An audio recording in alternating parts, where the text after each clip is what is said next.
They're coming to you live on Spiritism and the Spirit World Around Us Facebook page. We are streaming live, and also remember, if you're missing us, we will load these videos up on YouTube and BitChute channel. Please go to my site, nwspiritism.com.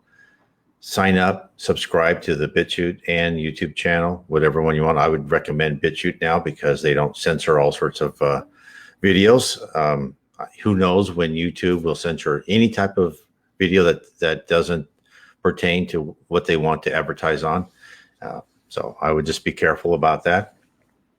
But please hit subscribe, hit the bell on YouTube, share the videos. This we bring to you on the Spiritism and Spirit World Around Us every Wednesday at 7 o'clock Eastern, 4 o'clock Pacific, and we talk about different things. Now, I'm also on Kardec Radio on Sundays. So let me also tell you what's happening. Today is July 3rd, 2019. But tomorrow is July 4th, and July 4th they're having a special on Kardec Radio Facebook page, and of course Kardec Radio itself. They'll have an all-day events with different people who will talk, and I will be on at 6 p.m. on July 4th, 6 p.m. Eastern time, which is 3 p.m. Pacific and all time zones in between and around the world. But if you can only listen to one, I would recommend you listen at 12 p.m. Eastern time to Vanessa Anzalone, who's wonderful. She kind of organizes everything. She does so much for Spiritism. One cannot believe it. But the main thing she has is Geraldo Lemos Neto. Now, anytime, and you should write that down, Geraldo Lemos Neto. Look him up on YouTube. Anytime he speaks, it is so interesting. He worked with Chico Xavier. He tells all these stories, what Chico can do, just marvelous things. He is so interesting. He's one I've referenced in my books quite a lot when he talks about reincarnation. He's traced through families all the way from the time of Christ all the way up to Chico actually worked for some families that Emmanuel, was part of. The Spirit Emmanuel, who was Chico's mentor, is just amazing. So I would not miss at 12 p.m. Eastern on July 4th. Of course, now it'll be on Kardec Radio. You can hear it. But if you go to Facebook's page, the Kardec Radio Facebook page, you can see it. Everyone's going to stream live and stream to Kardec Radio at the same time. I'll be on at 6, but I would recommend, if you can only hit 1 hour, go see Vanessa and Geraldo. Geraldo's just so interesting. So I'm excited about that. So I really think you should see him. So what are we talking about tonight? We're going to talk about the Spirit Joanna de Angelis book, After the Storm. Now, I will have a blog out tomorrow of where I got this book. I found a great place, and I found other places, but there's a lot of PDF books on this site, and I'll have a blog on that tomorrow, July 4th, that will come out, I think, around a bit afternoon. And it should be, it will point you to it. There's a lot of PDFs. You can get, of course, all the Allan Kardec's PDFs in many places, which I would recommend. But this PDF book is here on this site. And so I'd like to talk a little bit about Joanna de Angelis. She uses the medium Divaldo Franco, who's a wonderful guy. He's still talking. I think he's in his late 80s. I forgot how. My wife actually went one time to hear him talk here in Rio, and said it was just wonderful. He's given all sorts of time and money and everything from his books to charity. He's just a wonderful person, and he's done lots of books, kind of like Chico's did with different Spiritist authors. But a lot of his books, quite a few of his books, are done through Joanna de Angelis. Now, who was Joanna de Angelis? Well, she has been, she's made herself a reputation, and she's also was a Brazilian nun, but she also really started a reputation. She was known in the 17th century as a nun. She was known as Joana Enes de la Cruz, born Bom Ertes de Azbajay. I probably pronounced that wrong. In 1648 in San Miguel, a small Mexican pueblo. And at 17, she lived at the court of the Marquis de Mancera, the Viceroy of Mexico City. And she wrote poetry. She was kind of persecuted a little bit by the church, but then she became so famous, even in Spain, they had a hard time giving her trouble. I don't know if it's still true, but her face was on the Mexican 1,000 peso bill. And then in 1761, it shows you, she died in 1695, and then she was reborn in Brazil in 1761, which is what, 67 years, 66 years difference. So she was in the spirit world for 66 years. People always ask me, how long you stay in the spirit world between incarnations? The answer is all depends. You never know. But she was reborn in Brazil, 1761, and then she was baptized as Joanna. And then her name under the nun as a nun was Joanna Angelica de Jesus. And she died in 1822. And so she was, she is very intellectual. And then she actually was killed during his revolution in Brazil when they were revolting from Portugal. And she was the abbess of an abbey, and she tried to stop at the door. And of course, she was killed by a soldier's bayonet. So pretty sad. But she's a very good commentator on all sorts of things. And I will be very honest here. Her books are very interesting, but a lot of them are very involved. There's a lot. They're dense, right? It's like, it's not like a story, right? It's just giving you a lot of good information, and you've got to read it. I have to read her books a couple times to get all that. So let's go through her book a little bit. And so of course, After the Storm, you can find this on PDF. You can actually put After the Storm, Joanna de Angelis, and you will find other places to find this on PDF. So there's a lot of things, but she talks about different stuff and, why are there? So one of the first things she talked about are disasters. Okay. So we talk about, all of these innocent people lost their lives. Yes. True. Right. And this is what she says.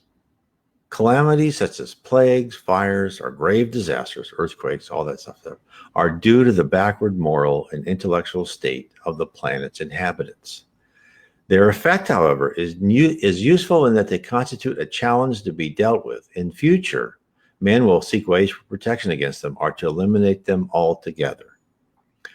Endemic and epidemic disasters that used to sweep across the earth in the past, producing great losses, were common. However, today, thanks to the efforts and sacrifices of dedicated scientists, a lot of these things aren't as bad, but they're still there, right? So, there are disasters also resulting from the negligence of unwatchfulness, and she says that too. So now she gets to the point, right? So on the surface, she says, it looks as if collective tragedies would be unnecessary since they descend on both the good and the bad alike. One should, however, consider the just operation of divine laws, whose purpose is to purify and liberate. They are laws no transgressors can deceive or evade. How interesting is that, right? So think about that. So what she's telling you some good information here. The people who are affected by these, many are the collective transgressions, such as groups of gangsters, the authors of fearful mass murders, bands of vandals who unite to plunder and spread disorder, habitual aggressors who gather to kill and destroy, delirious pirates interested only in killing and villainy. She goes on and on. All these people, what they do in most of these disasters, what she's saying is they take people, all unite again. So they've done these terrible things. These people unite again, right? This is what she says. All unite again in future lives after the grave in a process of collective readjustments. They have also collectively destroyed, ridiculed, robbed, and have subdued those whom they saw as obstacles to their barbaric intentions. They must now become readjusted to the cosmic order of life and to serve as examples to others who are, nevertheless, touched on seeing their plight that befell them. So this is very sensitive. So they're saying they're saying all these people, when disaster hits, somehow they all get into the right place, and they're killed or hurt or maimed or whatever. So what she says is catastrophes that shock some people and surprise others are only the manifestation of perfect justice. Now, there's many examples of this. There was an example of a fire in Brazil that killed, I think, 200 people in a building, right? In one of these fires in a building. And what was said, what Chico found out, I think it was Chico found out with Medium, is that those people were all part of a troop of crusaders that when they went in, I forgot which city, from Palestine, either Jerusalem or something, they just killed a bunch of people. They went in there and just, when they, how that was back in the days, right? When you took a city, you just rape and pillage and all these horrible things people did, right? That's what they did. And then now these same people were reborn and they were all put in this building. No, that was and I think that was actually a club or something. But anyway, there was somehow these disasters, when you read, they were brought together, and then they were, most of them died by fire or smoke inhalation. So I thought that would be very interesting to you. That just think of the tidal waves that was around Thailand and areas like that. The people that died, all those people, and then even people who were on vacation, right? Purely by chance. This just shows you the power of the spirit world. Purely by chance, they were on vacation at that beach, right? And then everyone's seen those movies, the beach where the water just went out, and they're like, "Oh, the water went out." And then now in hindsight, that means some tidal waves are going to come in there, and of course they were crushed and killed. Those people were all brought together for all different reasons. In fact, there was an interesting point at one time. I think actually Geraldo said this. This is why Geraldo is so good to listen to. Is at one point they were transcribing a book, psychographing a book to Chico Xavier, and they're talking about why are there airline catastrophes, right? And they said, no, we're not going to tell you this. They started telling them, and they said, no, you're not ready for this. So it sounds like there's also people are brought together. That's why you always hear stories of people saying, well, I was trying to make that flight and I overslept, or I was supposed to be on that train that had a disaster, but I overslept, or I lost my ticket. That's the person that wasn't supposed to be on that plane or train or bus or whatever. That we're going to exclude you. You're not going, and they'll do something. The spirit world will do something and say, no, you're missing that one. You're not on that one. You're not due to come back, to the spirit world there. So I thought that would be very interesting for people, that this, all these, it shows you the just the complexity of the spirit world and how they, what they can do. So another thing she talked about in another chapter, she called pollution and psychosphere. And she talks about pollution in general, but now she's talking about mental pollution.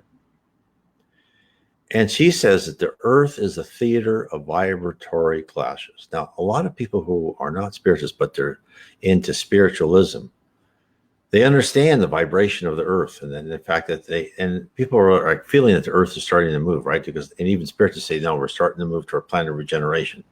Now, that's not going to happen like that. It's going to take a long time. To me, a long time.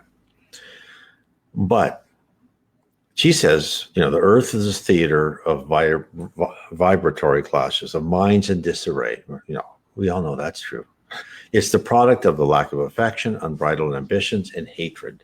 The consequences are not limited to the waging of wars, but also to aggression in the home, at work, and in the streets. Dazed with anger and overcome by despair, people turn to the lower pleasures. So, as I've said before, right? Thought is action in the spirit world, but thought also affects us here. Other people's thought does affect us at a more subconscious level. When all these people who are depressed, right? Have you been around this? You've been around people who are depressed. Don't you get depressed?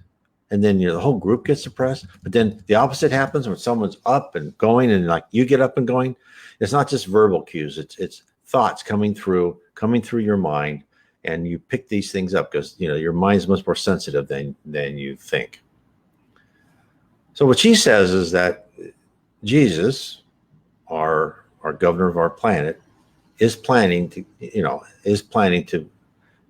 take care of this fact, right? Because he is moving us to a planet of regeneration, and in the planet of regeneration, those spirits who have hate and envy, are dishonest, they will not be allowed to reincarnate on Earth.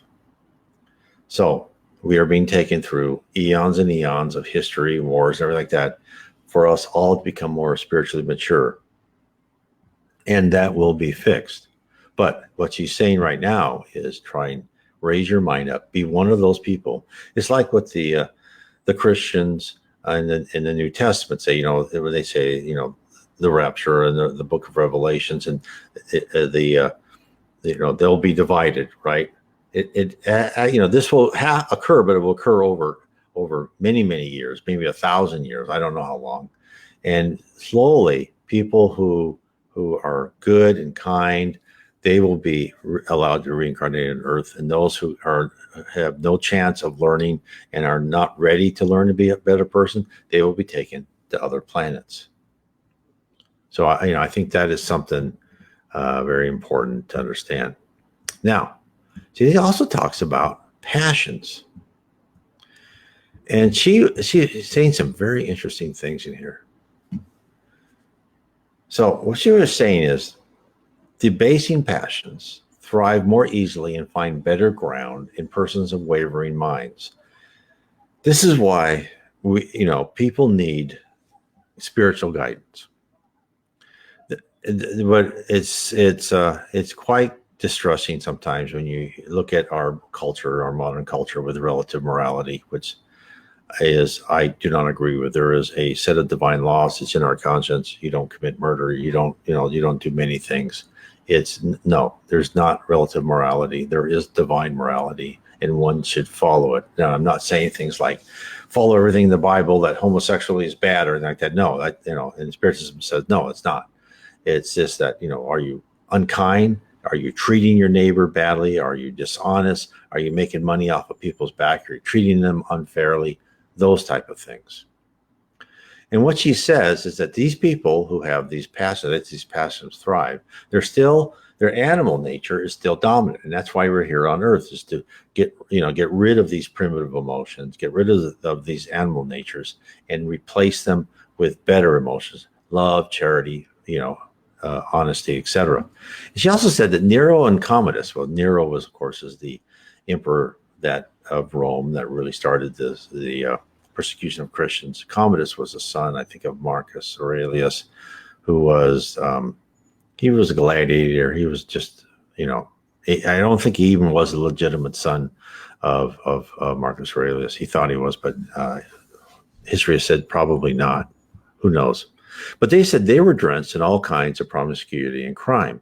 And interesting what she says is they differed very little from Hitler and Himmler in their fury, which they sacrificed lives by reasons of racial prejudice. Now, I didn't think about that before, Nero and Commodus with racial prejudice, and maybe that was Nero against the Christians. I'm not quite sure, but you don't hear that take. But interesting, isn't it? And she says, whenever emotions descend to primitive stages, it reaches the mind and drives it into a state of madness. When savagery and lasciviousness prevail, obsessions take place in the form of vampiric exploitation. This starts a process of delusions to some and of depletion of vital forces to others who completely surrender to this power. She goes on to say, organized prostitution, sex offenses, moral corruption are all dark dungeons that can sap any expression of life. They are a painful process of disintegration, corrosion, and poisoning of the mind. So she goes on, lustreless eyes, a dull mind, lack of energy are due to inner domination by lower spirits. And that's a very good point. Lackluster eyes, right? Lustreless eyes, dull mind, lack of energy are due to inner domination by lower spirits. These spirits continue in their vices after leaving the flesh. Such is the image of a person whose passions is depraved sex, a continuous process of animalization and degradation. Furthermore, we see hatred breeding revenge, jealousy causing pain, anger spreading destructive psychic forces, vanity benumbing the feelings, selfishness stifling ideas, waste destroying moderation. They are the fruits of passions that plague, persecute, and victimize those who harbor them. All these are the result of egotism that only values itself, aiming at its own profit, its own pleasures and opportunity, to the detriment of the victim that willingly surrenders to its domination. So how many people we've seen that surrender themselves to drug use or whatever, just, excessive behavior. I'm not saying become a saint and, never have fun, never go out and have drinks, that type of thing. No, but it's as the Greek said, everything in moderation. Does it take over your life? Do you have to go to the bar every night, right? Do you have to go pick up someone of whatever sex you like every night and do something different? That's a little bit out of moderation, I would say. So these are things that mean that you're obsessed with that. There are probably other spirits that are piggybacking onto you and enjoying themselves through your obsessions. That's very important. Remember, a lot of mental illnesses are by that. But again, I want to tell everybody, go to your own psychiatrist, your own psychologist, whatever, make sure you do that. But there are hospitals in Brazil, Spiritist hospitals, that will use regular psychoanalysts, psychologists, but they'll also try to understand why spirits are trying to obsess you. And it's had a much better success rate. So another one she's talked about is drugs. So, and of course, we've all seen so many people under that influence. And this is under the section hallucinogenics, drug addiction, and insanity. And what she says is when narcotics infiltrate the sensitive paraspiritual structure, they disintegrate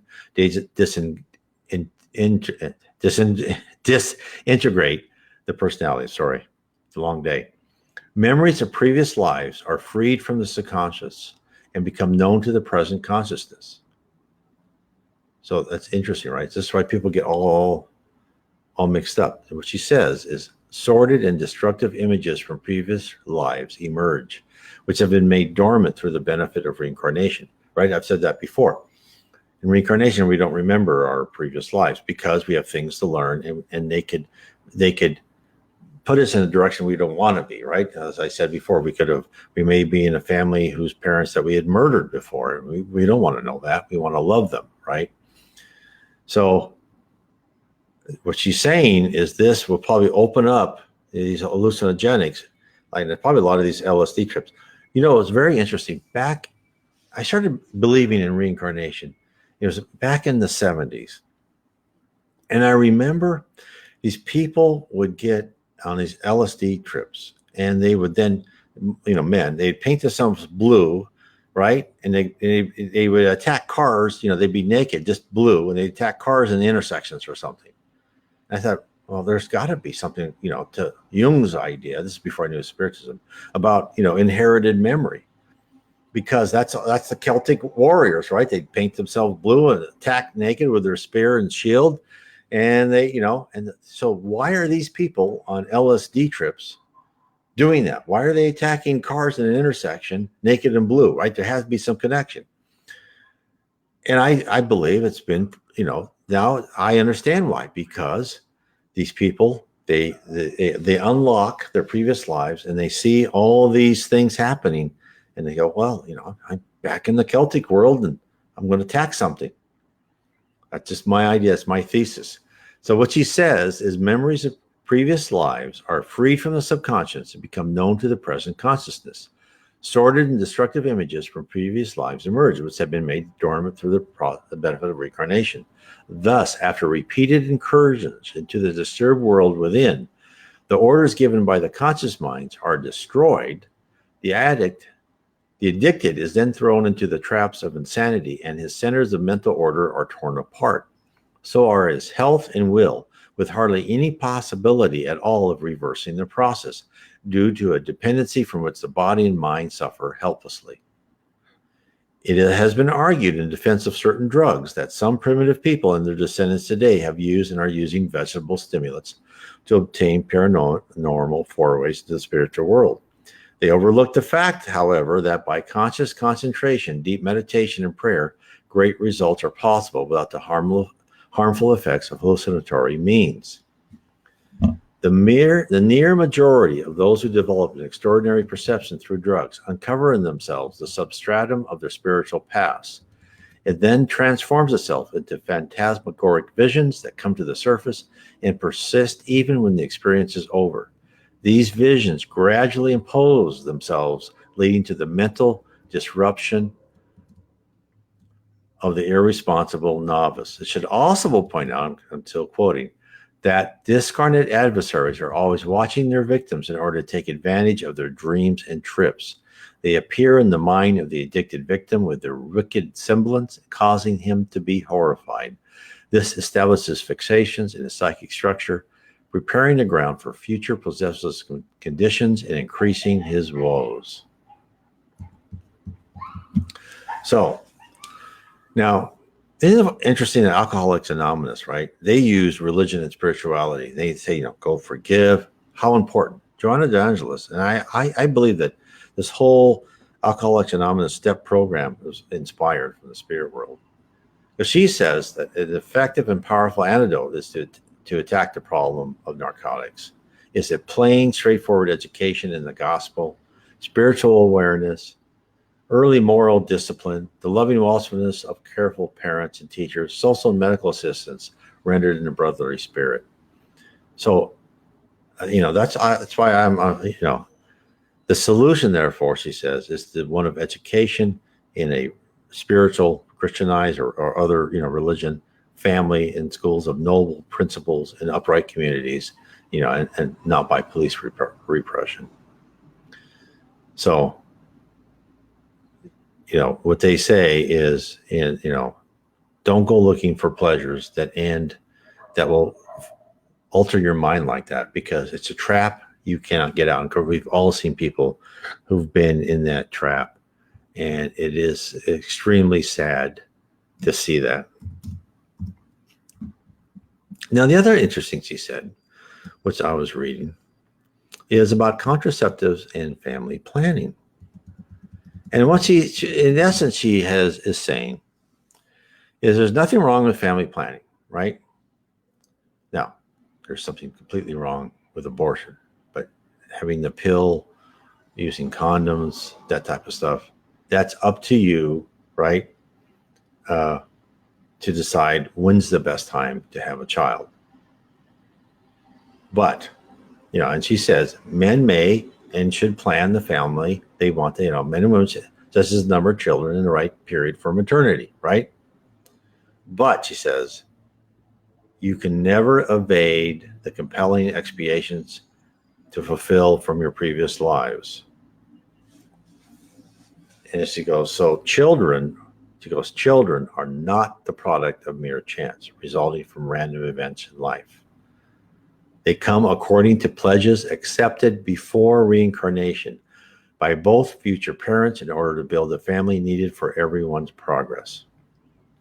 And she says, if you're going to family plan, use contraceptives, but do not abort. Abort is, as I talked before about reincarnation, and I've been talking about reincarnation on my Sunday night programs. And it's at the moment of conception, that soul who's going to be in that baby is like immerses himself, wraps him or herself around the diminishes, and then diminishes into that embryo, and that soul's there, and that baby relives all their past lives so they can understand what they're supposed to be doing in this next life. So that baby in the womb is aware, right? There's a soul, there's a living spirit inhabiting that baby. No matter how tiny that fetus is, there's a spirit there. So that's why abortion is not good. But as she said, parents have the choice to postpone receiving the spirits with whom they had previous links. They can even totally refuse their incarnation for them. But she goes, this is foolish, because the supreme laws of life will see to it that the rejected ones knock at the door of their debtors and creditors under different and possibly very painful circumstances. Add to this the complication caused by the irresponsibility of a couple who would have acted in open disregard of the divine laws. So, this is why. And when she goes on to say, when a child is born into a home, it brings the elements needed for this child's inner and outer progress. Now, we can say, well, this child are born into poverty, or, and we were just reading about that at our Gospel at Home meeting about, children born in adverse circumstances. And a lot of times those are tests. Those are souls that want to be reborn so they can test themselves so they are not. They can try to resist temptation to get into drugs or crime or something like that. But there's always a reason for some spirit to be born in some condition. These things are not randomly done, right? So there's always a reason. That's is very important to understand that. So let's talk about misfortunes now. This is where a lot of people are very interested in. So what Joanna does is she writes really well, and she first, she knows really how to lay out her argument. She's just so smart. She goes, misfortunes are adversity from a human standpoint is anything that disturbs a person's comfort, anything that goes against the immediate ambitions in which he takes pleasure. Boy, that's, me before I really understood Spiritism. Something stopped me. It was like, and I get all upset, or like, I wish that person was gone, or, just terrible things. Right? I just didn't like anything standing in my way. If someone, I was just ridiculous. She goes, man had been educating addition to achieve utilitarian results. In spite of some religious links that he maintains, his haste for success often takes him to materialistic achievements, which bring him worry, unhappiness, and affliction. Boy, she's described me, right? The higher I went in organization, the more I had to step on other people, the more I had to conform to managements, right? And I'm sure anybody's been in management or middle management, whatever, where you tell, well, you got to lay off 10% of your force, or I just hated that, or you have to give 10% of these people terrible reviews. I go, well, what happens if they're not? Well, you got to pick them, and it's just I hated that. That's why I finally decided I'm not going to be successful. I'm just going to be an individual contributor, because I'm not going to go put up with that garbage. I'll make less money. But I went through a period of following the corporate diktats, and this is in the United States. I didn't hurt. I didn't physically hurt anyone, but I did morally bad things. Right. Some of the companies I worked for, I don't think they were morally good. Other companies, that were actually very good companies, they tried their best. But other ones, which the spirit world kind of gave me a broad range of stuff where I've worked for companies that were just horrible. And even the president of the company was just not a good person at all. Horrible person. I shouldn't say that, because there's good and bad in everybody. And that was probably my prejudice at the time. So it's probably I had to work for that person because I was like that person. So that's one thing to keep in mind is when you're working for like a real jerk, it's like, you should really think like, I wonder in a past life I was just like that. And that's what I think now, of course. So it's like, oh, okay, well, maybe it's not so bad after all. You can rationalize all sorts of things. But so keep that in mind when you're working for an old jerk. Of course, that's why I always say, that's why I went to work for myself. I always said if I had to work for a jerk, I'd work for myself. So, and of course, people have called me a jerk too in companies, and I have been. I've been terrible. And I regret it, right? But as Joanna de Angelis said in not this book, different book, is when you have regrets, analyze what you did, and then look at them like the arrow that you pulled out of your quiver and shot, and then you forget about that arrow and move on, because you just thinking about your regrets isn't going to serve you any purpose. You're here to learn and ascend. It's like if you fail the test, right? in like a weekly math test, let's say you got an F, well, study hard and get an A on the next one, right? Don't just keep thinking, I got an F and I have an F. No, bear down, work harder. So what she says that real misfortune is, right, is they're not the calamities judged by our immediate interest, right? The real misfortune is the lack of faith in God while living in pain and desperation without the blessed support of belief and hope. And this is why they've even done studies of people who are spiritually aware have a happier life. And the reason, that's when, of course, one of the reasons I, wrote my book, How to Live Inner Peace Through Spiritism, is because when you start understanding why these things happen to you, they're not because you're being punished, you're being educated. You're being educated. You're being led into a way for you to learn. It's like your children. Sometimes you let your children make mistakes, and it may be some painful mistakes, right? But they have to learn, especially if you have a child that sometimes has to learn the hard way. Some children you don't have to. You can just give them a hint. But probably for someone like me, I've had to go through and I've had to learn the hard way. That's what's happening to us. So, and I've also written a book like the problem is the solution. Going through the problems of your life and telling you these problems are caused by probably this or that happening or what you did in a previous life and they're happening to you now. So you can understand fully, right, what it meant to be on the other side. And now then you will learn from that. You will take away that, you'll take that lesson to heart. And in your next life, you won't make that mistake again, hopefully. So this is what she says. And actually, when you hear of someone committing the crime and someone's the victim of the crime, what the spirits say is they say is, you say, well, the victim of the crime, you love them and you feel sorry for them, but they actually learned that lesson that they needed to learn. It's the person perpetrating the crime is the one you really feel sorry for, because now they're going to have to learn a hard lesson, right? The person that was the victim, unfortunately, God loved them all. They just had a lesson taught them, and they're done. If they've learned, right, they're done with that. So it's, and she writes really well. She goes, those who deceive themselves in their conscience and are indifferent to it, despite their intellect and its desire to overcome instinct, are the truly unfortunate. Right? So if you deceive yourself and say, that can't be anything I did, I can't learn anything from this, I'm just a victim, right? This is what always upsets me too, is in this world, now it's the victim Olympics. No, it's everyone's put in a place in, whatever socioeconomic condition you are in for a reason. You're not a victim. You are being educated. Stop thinking you're a victim. Start thinking about what you can learn from where you are at. And she goes on, she says, it is a cruel misfortune to be faced by the need for redemption while unable to do so and to be continuously dominated by pernicious attachments.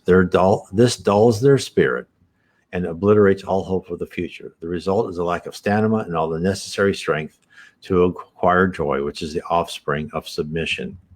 Of course, this is why Jesus says you have to approach like a young child, right? To go to heaven, you have to be humble. And that's what I try to do. And although it's not easy because my pride and my selfishness comes out and say, well, I'm not going to do that. Even now, I go through periods of that, which, then I have to think. And I think, no, I'm, just like Chico Xavier said one time he was autographing books, he put in Cisco instead of Chico. And the woman said, you put in Cisco. And in Portuguese, Cisco means like a grain of sand. And he goes, oh, that's because I feel like a grain of sand, right? That's how unimportant I am, which is that I always think of that when I think I'm somebody special. Like, no, if he was a grain of sand, I was, a molecule, an atom in that grain of sand. I'm nothing. So hopefully, I think that's the way to think of ourselves. Then she goes, on the other hand, there are those who experience misfortune, but keep their confidence even while in the midst of pain and anguish. They await the help of divine mercy. They do not rebel nor blame anyone, and may even glorify, love, and give thanks for the suffering they endure. Through misfortunes, an awakened spirit can always extract the blessings of consolation and balance if he remains faithful to himself and to the Creator who created him to be happy. Many unwarily consider the loss of loved one a true misfortune, when in reality, death is not destruction but liberation. Also, countless is the number of people who complain because their loved ones are immobilized with paralysis. They even wish them the blessings of death, forgetting that the paralysis of today is the result of bad direction they had given to their steps in the past. There are parents who believe themselves most miserable for receiving in their arms a deformed, retarded, or feeble and ugly child. They prefer not to believe that divine justice is returning to them the one they had harmed in the past, that now he is with them, showing the unfortunate marks in his body to suit his expiation and redemptions. Everything has a reason, and everything is for education. She goes on, there are those who also become penniless and believe themselves victims of adversity. They writhe in feelings of utter despair when they could resort to the treasures of prayer and patience, and then continually work in order to be worthy and prepare for another phase of prominence. Pain is a warning and a lesson that no one should neglect to heed. Again, I don't like to say this, and you read this all the time in spiritual literature, pain is the great teacher. And that's because we are not maybe easy learners. Maybe that's why I had pain, is because I don't get the hint. It's great. And they'll give us it. They give us hints in our dreams. In the great book, Memoirs of a Suicide by Yvonne Pereira, Camilo Branco, who went on to become a member of the Spanish Inquisition and torture people and blinded people in this next life. When he committed suicide, he was blind. He committed suicide because he was blind. But before he started on this whole track of joining the Spanish Inquisition, he did that because he wanted to marry this woman, and she rejected him. He goes, no, I'm going to be successful and get my revenge. He had dreamed, and he had dreamed night after night, said, no, marry some nice local girl, forget that woman, and try to work on your own spiritual. Just educate yourself, stay on your land. This is what you need to do in this life. And of course, he rejected it because he was just caught up into rage and jealousy and wanted revenge on life in general. So when things happen to us, right, when we make wrong decisions, there are dreams and warning notices all around. And this, I talk a lot about this in my book, The 7 Tenets of Spiritism, that things will happen to you. Synchronicities, as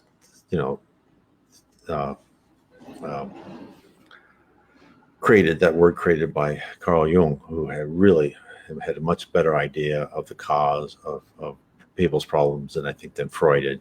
Freud should have went back to past lives, not just to childhood. He only went back to what he knew, right? But he really had to go back all the way to past lives. A lot of these things happen to people because of past lives. Carl Jung understood that our whole life is a battle for spiritual achievement, and that the synchronicities would work on us to show us little paths, right, of how to improve ourselves, and that we should look out for those paths. We should look out for when the spirit world is trying to give us a clue of how to move forward in the best manner possible. So, I think you're coming to the end. I don't want to. I just want to give you a tease on Spirit Joanna de Angelis book, After the Storm. I want to thank everyone for being here tonight. I will be here on Spiritism and the Spirit World Around Us every Wednesday night at this time. We'll talk about different topics. And then please, on your comments, if you want to ask me questions, I'd be happy to have questions. I will post this video to YouTube and BitChute. Check out my books. I'll have links to my books below. Please share this video to other people. And I want to say God bless everybody tonight. God bless.